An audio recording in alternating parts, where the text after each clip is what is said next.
Goa governor സ്ഥാനത്ത് നിന്ന് BJP നേതാവ് പി.എസ്. ശ്രീധരൻപിള്ളയെ മാറ്റി. അശോക് ഗജപതി രാജുവിനെ പുതിയ ഗവർണറായി നിയമിച്ചു. വിവരങ്ങളുമായി ഇ.ആർ. രാകേഷ് ചേരുന്നുണ്ട്. രാകേഷ്, ഇവിടെ പി.എസ്. ശ്രീധരൻപിള്ളയെ മാറ്റിയിട്ടുണ്ട്. പകരം എന്തെങ്കിലും ചുമതല അദ്ദേഹത്തിന് നൽകിയിട്ടുണ്ടോ? ടോം, 3 ഇടങ്ങളിലെ ഗവർണർമാരെയാണ് ഇപ്പോൾ മാറ്റിയിരിക്കുന്നത്. രാഷ്ട്രപതി ഔദ്യോഗികമായി തന്നെ ഇക്കാര്യം അറിയിക്കുകയും ചെയ്തിട്ടുണ്ട്. രാഷ്ട്രപതി ഭവൻ ഏതായാലും പി.എസ്. ശ്രീധരൻപിള്ള ഗോവയുടെ ഗവർണറായിരുന്നു. പി.എസ്. ശ്രീധരൻപിള്ളയെ മാറ്റുമ്പോൾ അവിടെ അശോക് ഗജപതി രാജുവിനെ ഇപ്പോൾ ഗവർണറായി നിയമിച്ചിരിക്കുകയാണ്. കാരണം പി.എസ്. ശ്രീധരൻപിള്ള കഴിഞ്ഞ 5 വർഷക്കാലമായി ഗവർണറാണ്. ആദ്യം അദ്ദേഹം മിസോറാമിലാണ് ഗവർണറായി ചുമതലയേറ്റത്. 2019 അത്. അതിനുശേഷം 2021 കൂടിയാണ് ഗോവയുടെ ഗവർണറായി നിയമിതനാകുന്നത്. അപ്പോൾ അങ്ങനെ നോക്കുമ്പോൾ 5 വർഷം എന്ന കാലാവധി അദ്ദേഹം പിന്നിട്ടിരിക്കുന്നു. ഈ സാഹചര്യത്തിൽ തന്നെയാണ് ഗവർണർ സ്ഥാനത്ത് മാറ്റിക്കൊണ്ടുള്ള തീരുമാനം ഇപ്പോൾ ഉണ്ടായിരിക്കുന്നത്. അശോക് ഗജപതി രാജുവാണ് ഗോവയുടെ പുതിയ ഗവർണർ. അശോക് ഗജപതി രാജു TDPയുടെ നേതാവാണ്. പ്രത്യേകിച്ച് NDA സർക്കാരിൽ തന്നെ BJP കഴിഞ്ഞാൽ ഏറ്റവും വലിയ രണ്ടാമത്തെ കക്ഷിയാണ് TDP. ഒന്നാം മോദി സർക്കാരിൽ കേന്ദ്ര വ്യോമയാന മന്ത്രാലയത്തിന് ചുമതല മന്ത്രി കൂടിയായിരുന്നു അശോക് ഗജപതി രാജു. അപ്പോൾ അശോക് ഗജപതി രാജുവിന് ഒരു ഗവർണർ സ്ഥാനം നൽകിയിരിക്കുന്നു. ഇപ്പോൾ നൽകിയിരിക്കുകയാണ്. അങ്ങനെ നിയമനം ഇപ്പോൾ രാഷ്ട്രപതി അംഗീകരിക്കുകയും ചെയ്തിരിക്കുന്നു. മറ്റ് 2 സംസ്ഥാനങ്ങൾ, ഒന്ന് ഹരിയാനയാണ്, മറ്റൊന്ന് ലഡാക്കാണ്. അതായത് കവീന്ദർ ഗുപ്തയാണ് ലഡാക്കിന്റെ പുതിയ ലഫ്റ്റനന്റ് ഗവർണറായി ഇപ്പോൾ നിയമിച്ചിരിക്കുന്നത്. ജമ്മു കശ്മീരിൽ തന്നെയുള്ള BJP നേതാവാണ്. നേരത്തെ മെഹബൂബ് മുഫ്തി സർക്കാരിൽ ഉപമുഖ്യമന്ത്രിയായിരുന്നു കവീന്ദർ ഗുപ്തയെ അവിടെ ഇപ്പോൾ ലഫ്റ്റനന്റ് ഗവർണറായി നിയമിച്ചിരിക്കുകയാണ്. ഹരിയാനയുടെ ഗവർണർ ബന്ദാരു ദത്താത്രേയയായിരുന്നു. തെലങ്കാനയിൽ നിന്നുള്ള BJP നേതാവും മുൻ കേന്ദ്രമന്ത്രി കൂടിയായിരുന്നു ബംഗാരു ദത്താത്രേയ. അദ്ദേഹത്തെ മാറ്റിക്കൊണ്ട് പ്രൊഫസർ അഷിം കുമാർ ഘോഷിനെ നിയമിച്ചുകൊണ്ടുള്ള തീരുമാനമാണ് ഇപ്പോൾ ഉണ്ടായിരിക്കുന്നത്. സ്വാഭാവികമായും PS ശ്രീധരൻപിള്ള ഇനി ഗവർണർ സ്ഥാനത്ത് ഒഴിവാകുമ്പോൾ സംസ്ഥാന രാഷ്ട്രീയത്തിൽ കൂടുതൽ സജീവമെന്ന ആയേക്കും. പ്രത്യേകിച്ച് തദ്ദേശ തെരഞ്ഞെടുപ്പ് നടക്കാനിരിക്കുന്നു. അതിനുശേഷം നിയമസഭാ തെരഞ്ഞെടുപ്പ് നടക്കാനിരിക്കുന്നു. ഈ ഒരു സാഹചര്യത്തിൽ സംസ്ഥാന രാഷ്ട്രീയത്തിൽ സജീവമാകാനുള്ള നീക്കമായിരിക്കും ഒരു പക്ഷേ PS ശ്രീധരൻപിള്ളയുടെ ഭാഗത്തുണ്ടാവുക. BJPയും അതാണ് അറിയേണ്ടത്. രാകേഷ്, നമുക്കറിയാം കുമ്മനം രാജശേഖരൻ ഗവർണർ സ്ഥാനത്ത് മാറ്റിയ ശേഷം അദ്ദേഹം സംസ്ഥാനത്ത് വളരെ സജീവമായി സംസ്ഥാന രാഷ്ട്രീയത്തിലേക്ക് തിരികെ എത്തിയതാണ്. ഈ PS ശ്രീധരൻപിള്ള ഇനി പാർട്ടി എങ്ങനെയായിരിക്കും ഉപയോഗിക്കുക? നിയമസഭാ തെരഞ്ഞെടുപ്പ് വരുന്നുണ്ട്. മാത്രമല്ല അദ്ദേഹത്തിന് എല്ലാ സമുദായങ്ങളുമായി നല്ല ബന്ധമുള്ള, അത് NSSുമായും വിവിധ ക്രൈസ്തവ സമുദായങ്ങളുമായും വലിയ ബന്ധമുള്ളൊരു വ്യക്തിയാണ്. അതുകൊണ്ട് തന്നെ കേരളത്തിലൊരു പ്രധാനപ്പെട്ട ചുമതലയിലേക്ക്, അതല്ലെങ്കിൽ BJPയുടെ ഒരു ദേശീയ നേതൃത്വത്തിലേക്ക് അദ്ദേഹം വരാനുള്ള സാധ്യതയായിരിക്കുമോ കാണേണ്ടത്?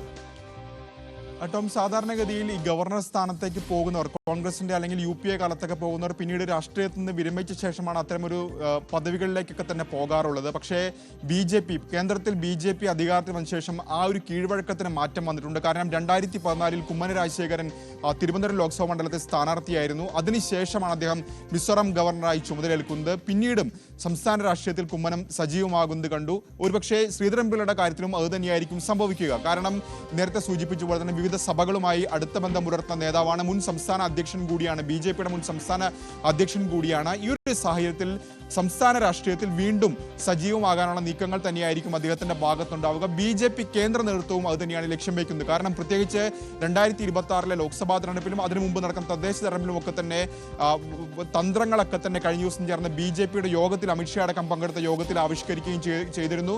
2026 ഭരണം പിടിക്കുക എന്ന ലക്ഷ്യം പോലും BJPക്കുണ്ട്. ഈ ഒരു സാഹചര്യത്തിൽ കൂടുതൽ നേതാക്കളെ ഉപയോഗപ്പെടുത്തുക എന്ന നീക്കം തന്നെയായിരിക്കും BJPയുടെ ഭാഗത്തുണ്ടാവുക.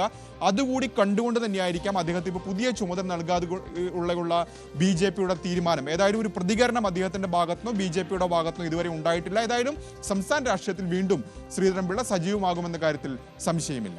ടോം, അതെ, സ്വാഭാവികമായും രാകേഷ് സൂചിപ്പിച്ചതുപോലെ അദ്ദേഹത്തിന് സംസ്ഥാന വ്യാപകമായി വലിയ ബന്ധമുണ്ട്.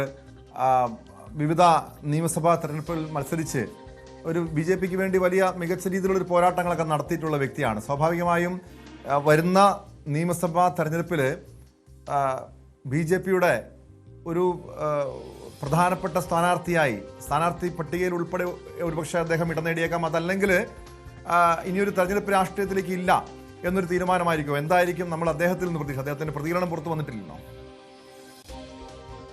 ഈ ഈ ഘട്ടത്തിൽ പ്രതികരണം ഒന്നും തന്നെ വന്നിട്ടില്ല ടോം. കാരണം രാഷ്ട്രപതി ഭവനാണ് ഇത്തരത്തിൽ ഔദ്യോഗികമായി തന്നെ തീരുമാനം പുറത്തുവിട്ടിരിക്കുന്നത്. ഈ തീരുമാനത്തിലാണ് പുതിയ ഗവർണറായി നിയമിച്ചുകൊണ്ട് അശോക് ഗജപതി രാജുവിനെ നിയമിച്ചുകൊണ്ടുള്ള തീരുമാനത്തിലേക്ക് ഇപ്പോൾ വന്നത്. സ്വാഭാവികമായും ശ്രീധരൻപിള്ള ആ പദവിയിൽ നിന്ന് മാറിയിരിക്കുന്നു. ഇനി അദ്ദേഹത്തിന്റെ പ്രതികരണം ഈ ഘട്ടത്തിൽ വരേണ്ടതുണ്ട്. ഏതായാലും മുൻപൊക്കെ തന്നെ ഇത്തരത്തിൽ കുമ്മനം അടക്കമുള്ള നേതാക്കളൊക്കെ തന്നെ ഗവർണർ സ്ഥാനത്ത് മാറ്റിയ ശേഷം സംസ്ഥാന രാഷ്ട്രീയത്തിൽ സജീവമാകുന്നതാണ് കണ്ടിട്ടുള്ളത്. അത്തരമൊരു നീക്കം തന്നെയായിരിക്കും പി എസ് ശ്രീധരൻപിള്ളയുടെ ഭാഗത്തുനിന്നും ഉണ്ടാവുക എന്ന കാര്യത്തിൽ സംശയമില്ല. കാരണം ഗവർണർ ആകുന്നതിന് മുമ്പ് അദ്ദേഹം സംസ്ഥാന രാഷ്ട്രീയത്തിൽ സജീവമായിരുന്നു.